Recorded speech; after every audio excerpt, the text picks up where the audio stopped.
President, why are you and the Vice President insisting on appearing together before the 9/11 Commission? Because the 9/11 Commission wants to ask us questions. That's why we're meeting, and I look forward to meeting with them and answering their questions.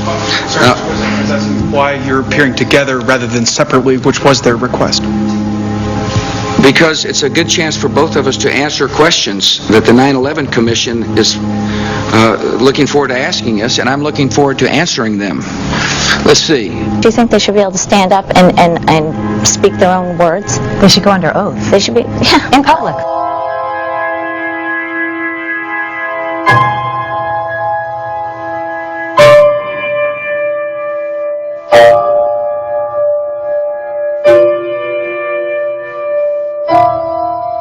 Don't you think that the families deserve to have a transcript or to be able to see what you Adam, said? you asked me that question yesterday. I got the same answer, yeah. The final report was a unanimous report. That means that if there was a single commissioner who had any objection about anything, that fact would be dropped from the report.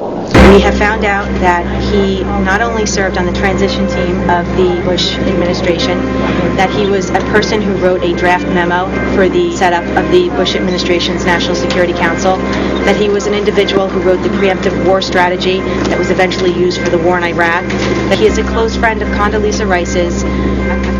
We want him to resign. There is literally nothing in the 9/11 report that the Bush administration did not approve of. We can understand, therefore, why the Commission, under Zelikow's leadership, would have ignored all the evidence that would point to the truth, that 9/11 was a false flag operation intended to authorize the doctrines and funds needed for a new level of imperial mobilization.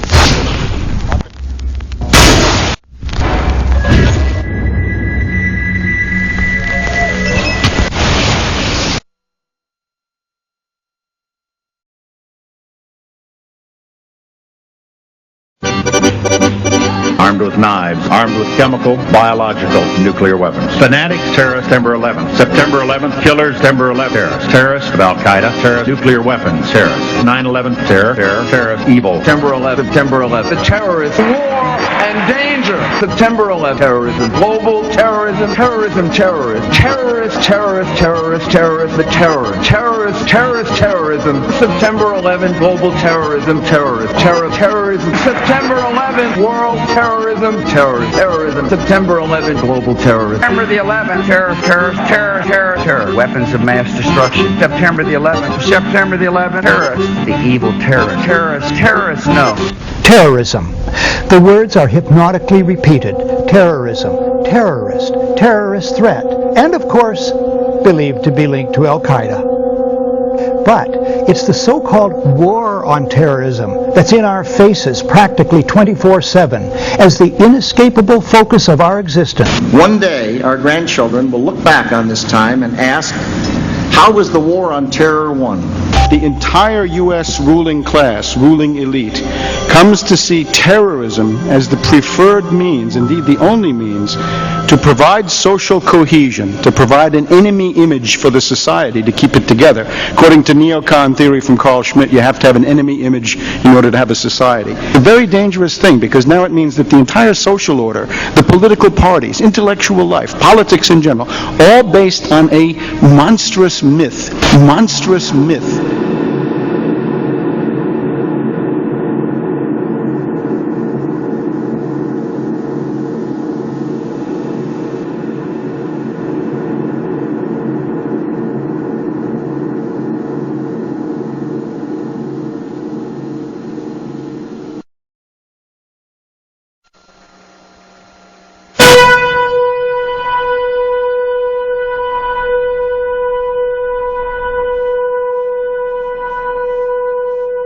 Look, the CIA has done in this country, what they've done to us is unbelievable.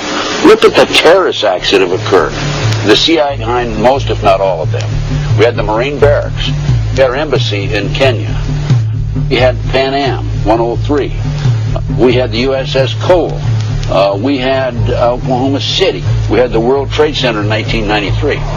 That helped the terrorists blow up the World Trade Center the first time. They built the bomb. They got the driver's license.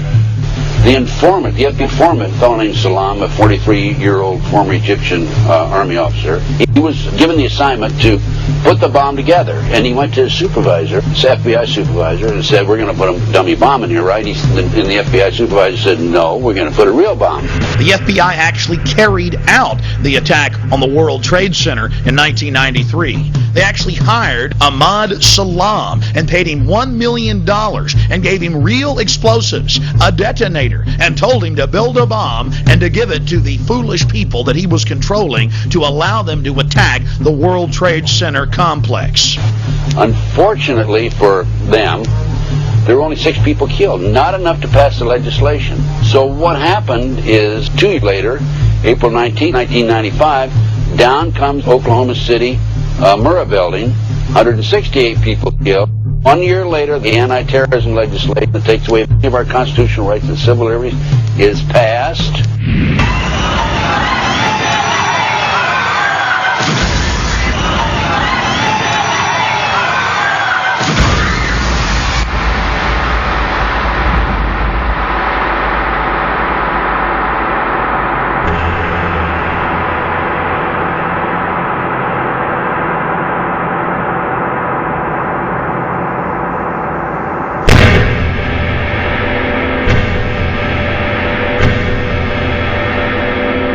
Because at 9:30 this morning, we were actually running an exercise for over a company of 1,000 people in London, based on simultaneous bombs going off precisely at the railway stations that happened this morning.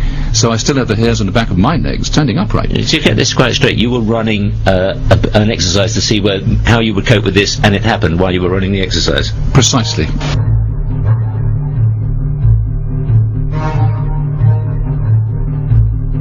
Supposed to believe is some kind of coincidence, there was also an anti-terrorist drill going on 7/7, and again, just like 9/11, they were talking about attacks on the same targets, the same kind of tube stations, and exactly the same time as the actual attack happened, providing some kind of cover for what must be operations orchestrated in some way by the state.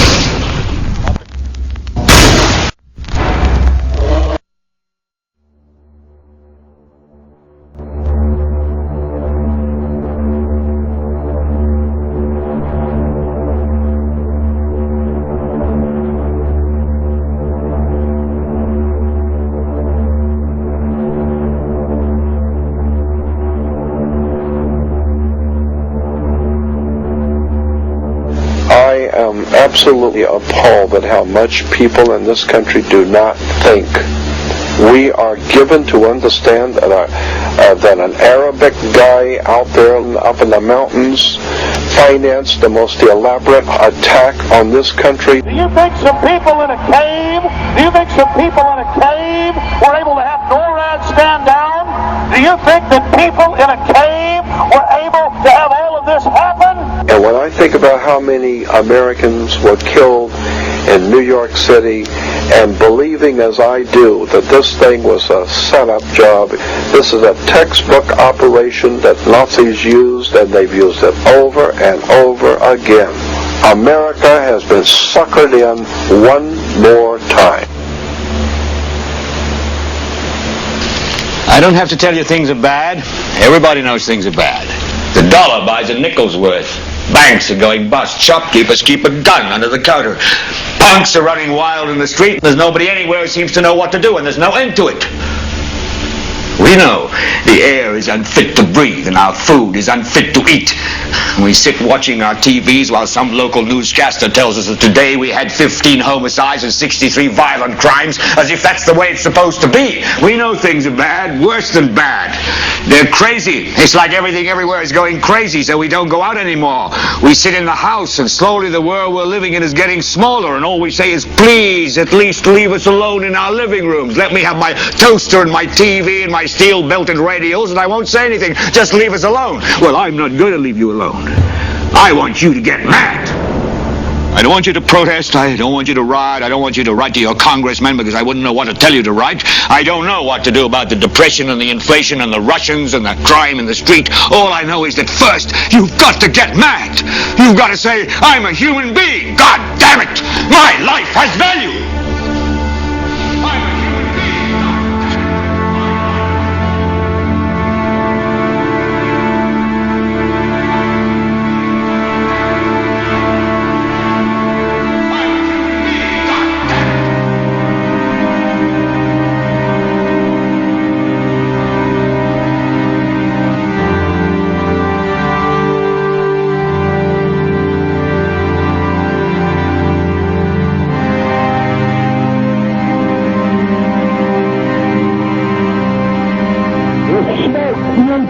25 It's really bad. It's black. It's iron. My wife thinks I'm all right. I called her and said I was leaving the building. I was fine. I'm banged. To 3 of us, 2 broken windows. Oh, God!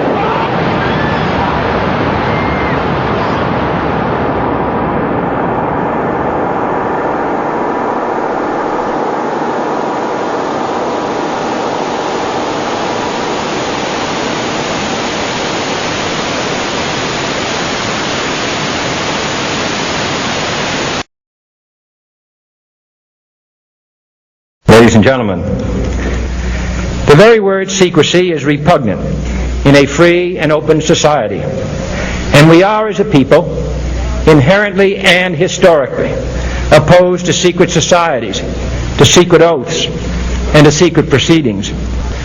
For we are opposed around the world by a monolithic and ruthless conspiracy that relies primarily on covert means for expanding its sphere of influence, on infiltration instead of invasion, on subversion instead of elections, on intimidation instead of free choice. It is a system which has conscripted vast human and material resources into the building of a tightly knit, highly efficient machine that combines military, diplomatic, intelligence, economic, scientific, and political operations. Its preparations are concealed, not published. Its mistakes are buried, not headlined.